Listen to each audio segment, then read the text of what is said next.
Because of that, Secretary Vince, ako bilang kinatawan ng ikalawang distrito ng Parañaque, I will give you a free hand to review all the projects in my district.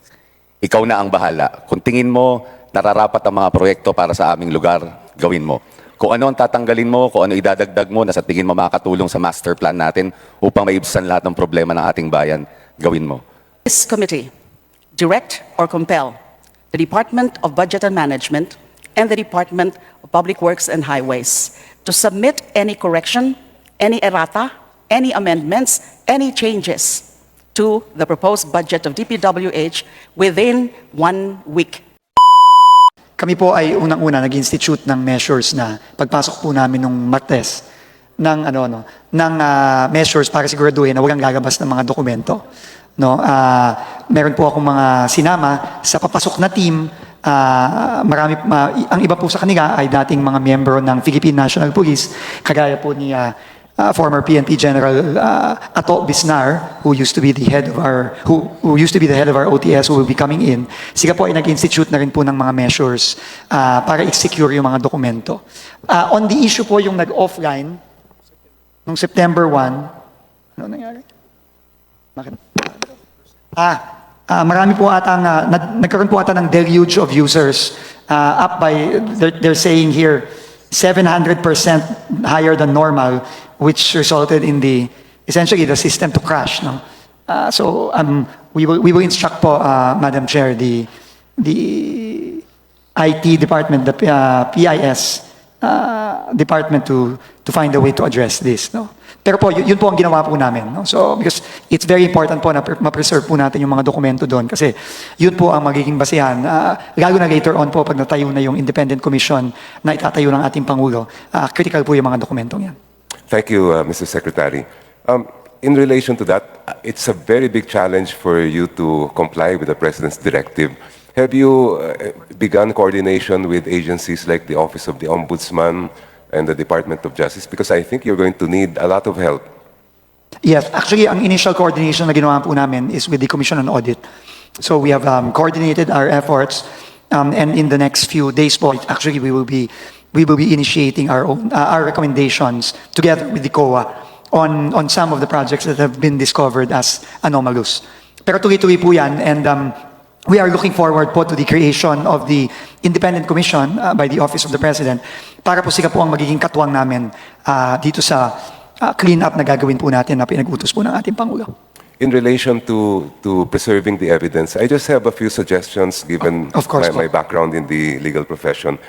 Perhaps it would be good to, number one, consider asking the employees and officials of Dpwh to execute waivers of the bank secrecy law.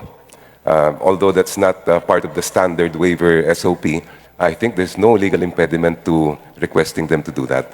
It may as well be good po to issue an order securing all government electronic devices, computers that may have been used by those who have been dismissed or who have retired or resigned. Because those are government property, wala pong right to privacy ang mga official na gumamit nun. And under the law and jurisprudence, you may access that and determine if there are communications there that are incriminating, magagamit po yon laban po sa kanila.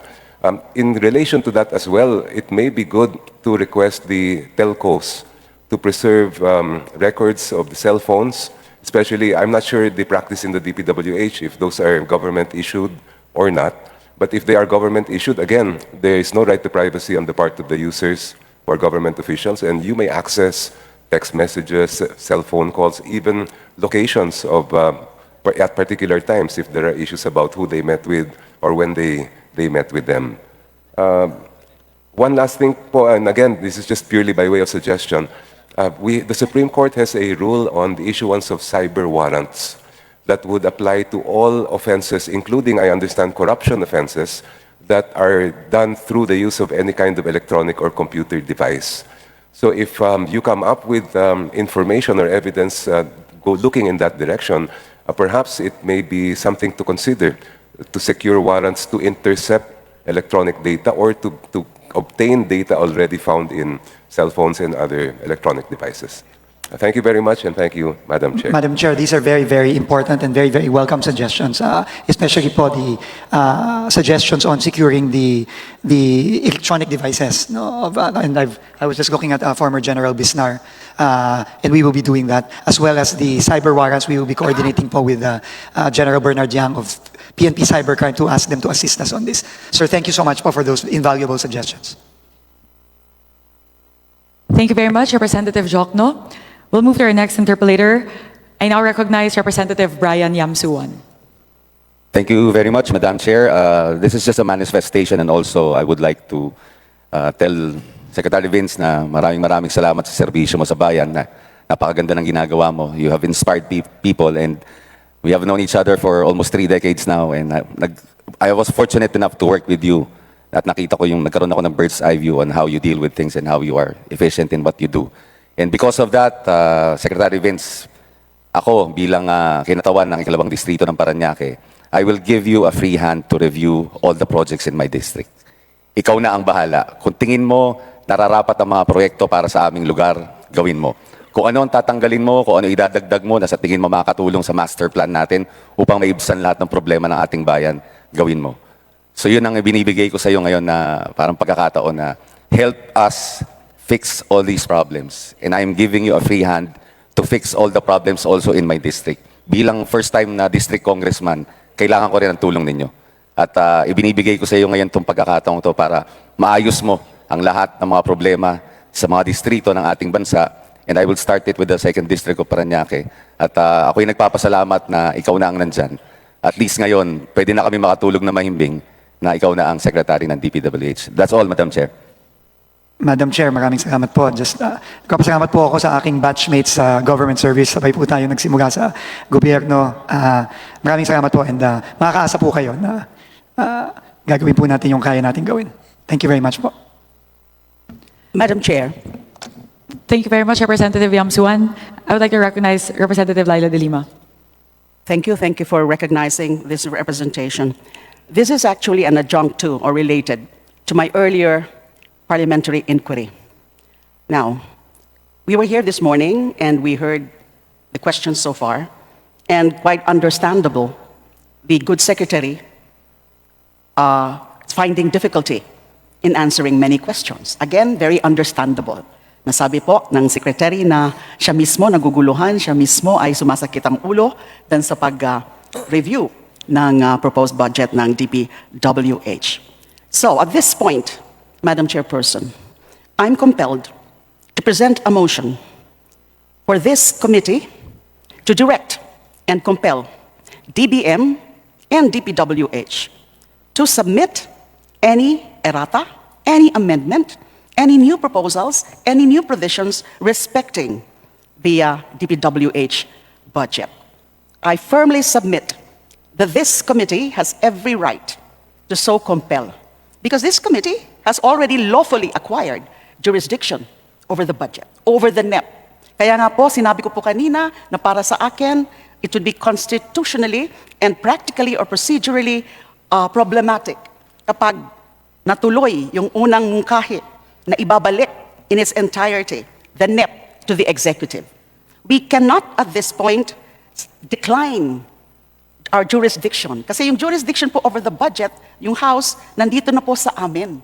We cannot be seen or perceived to be declining or worse, abdicating our constitutional duty to pass the budget. Kasi nasa amin, alam po ito ng lahat, nasa amin po ang sole and exclusive power of the purse. So, ang susunod pagkasubmit ng NEP is mag-deliberate, and then amendments kung meron, then passage of the GAB before enactment as GAA. Yun po ang tamang proseso. Now, in the meantime, na meron nga po tayong ganitong problema, hindi natin alam kung ano na magiging itsura ng budget ng Dpwh after yung supposed review ng DBM alongside Dpwh.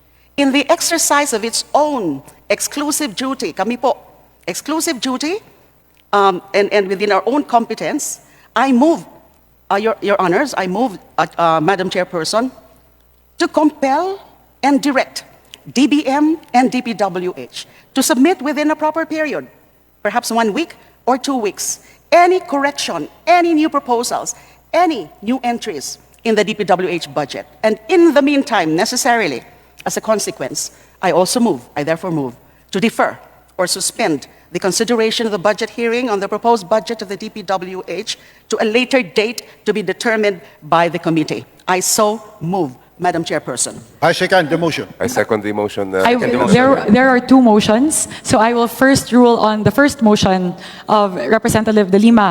The motion being to compel and direct the DBM and the DPWH to submit new proposals or revisions within a duration prescribed by the committee regarding the budget of the DPWH for fiscal year 2026, and thereafter, the submitted new proposals and revisions from the DPWH will be subjected to further deliberations and scrutiny of the Committee on Appropriations. Any second on the first motion? Second, Your Honor. It has been moved and seconded. The motion is carried. The committee thereby compels and directs the DBM and the DPWH to submit new proposals or revisions within a prescribed period.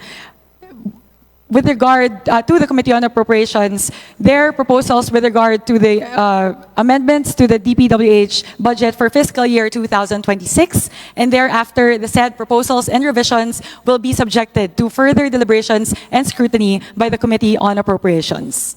Madam Chairperson, before the voting, may I just clarify, is there a specific period that we have to impose on the compliance with our order?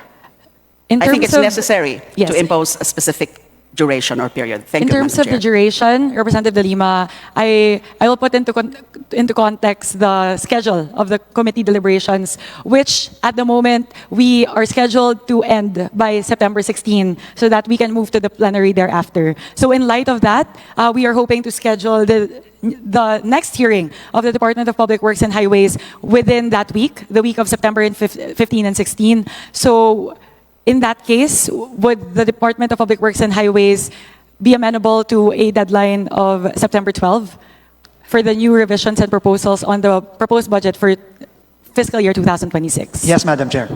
We will submit by September 12, end of day, September 12. Thank you very much, Representative Lima. Therefore, the motion and the ruling is amended to reflect that the prescribed period will be 7 days, and that the Department of Public Works and Highways and the Department of Budget and Management will submit the said revisions and proposals by September 12.